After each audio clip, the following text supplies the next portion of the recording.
It's not unheard of for a military unit to adopt an animal as a mascot. See my video about Major General Sir Niels Olaf III, the king penguin who serves as Colonel-in-Chief of the Norwegian Kingsguard. There are many other examples too, but today's video is about a particularly spectacular one. A chicken who became a paratrooper during World War II and dropped into combat alongside its division. Now, World War II was some pretty serious business. Between the massive scale of death and destruction and the inhumane depravity of the atrocities committed therein, you'd kind of wonder where anyone found the time to be arsing around throwing a chicken out of a plane. Like, how was this gross misidentification of priorities allowed to occur? Well, this was a pretty serious chicken. The summer of 1944 was a frustrating time for the British 1st Airborne Division, who found themselves in a never-ending cycle of preparing for an operation, only for that operation to be cancelled over and over. Lieutenant Joseph Pat Glover was further stressed by the wind vane on top of a church across the road from his quarters. The wind vane was in the shape of a rooster, and on windy nights its loud creaking and rattling would keep Glover awake. It was a time when the men's patience was worn thin, and eventually Glover took to shooting at the wind vane. Because when I'm kept awake by noises in the night, the only thing I can think is, Jesus, if only there was someone out there shooting a gun. Lieutenant Glover claimed he was able to put several rounds through the wind vane from a distance of 60 yards, an achievement that was called into question by some of his comrades during a drunken debate in the mess hall. Somehow, the argument evolved into whether or not chickens could fly, with Glover maintaining that they could. First he tells us he's able to hit the weather vane on top of the church from 60 yards out. Now he's telling us chickens can fly. I guess that's why you constantly see flocks of chickens migrating across the skies, or farmers building roofs for their pens. Permission to take my leave of this conversation, Lieutenant Liar, sir?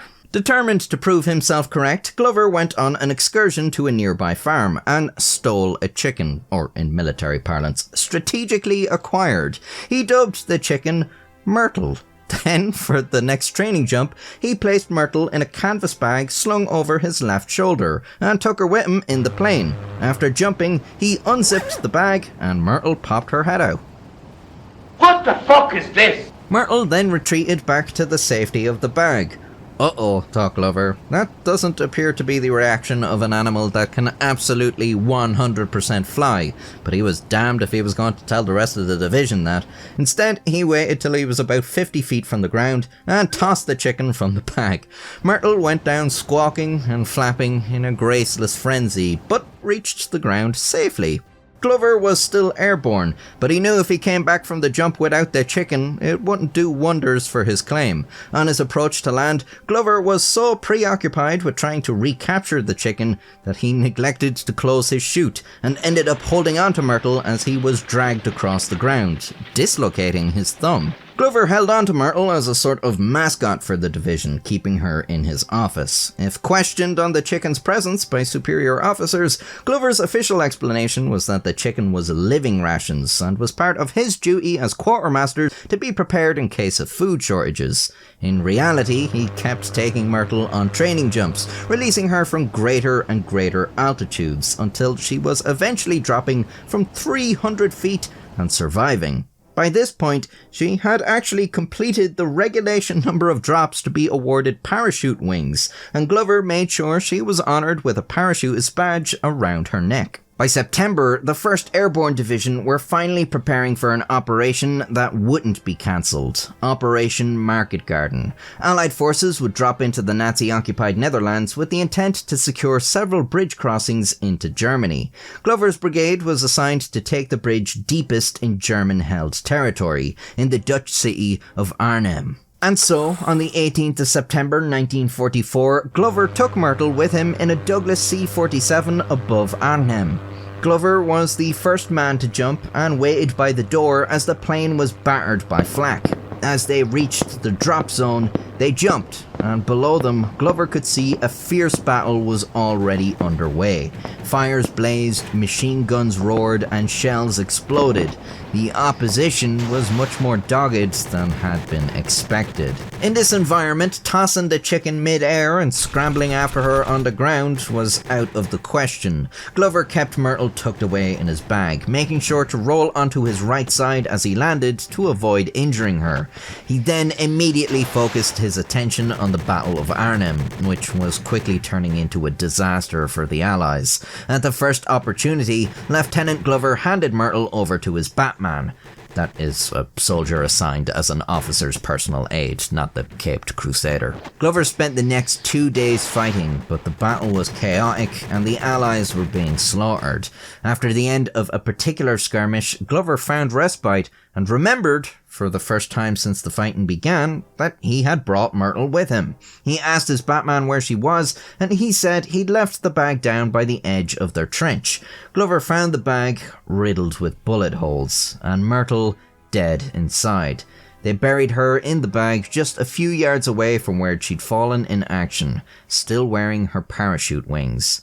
What a hero. The 1st Airborne Division had little time to mourn though, and Glover returned to the battle, which was still going quite poorly for the Allies. Eventually, Glover was wounded and taken prisoner.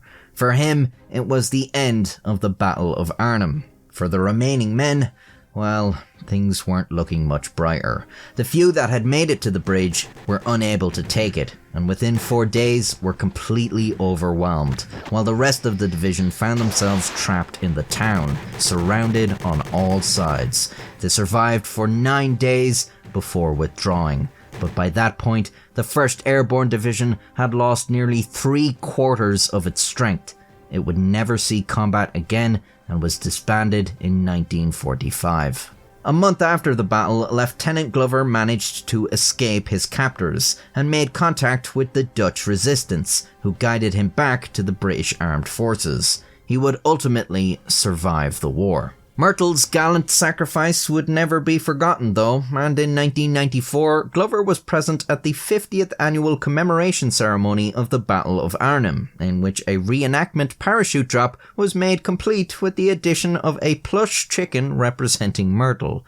The story did not quite end there though. You see, a few years earlier, in 1991, someone had actually found the wind vane that started this whole thing, and sure enough, there were bullet holes in it.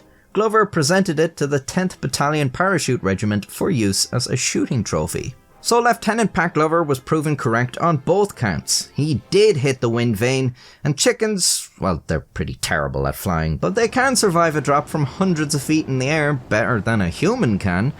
Bullets, less so. It is still a good idea to put a roof on your chicken enclosures though. That has less to do with the chickens getting out than other animals getting in, because everyone likes eating chicken.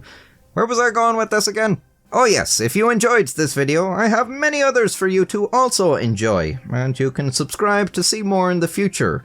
If you didn't enjoy it, well, boo-hoo. Join the channel membership to support me monetarily. You know, I gladly make these videos for free, but I also gladly need to eat, and less gladly pay my bills. Anyways, until next time, stay safe.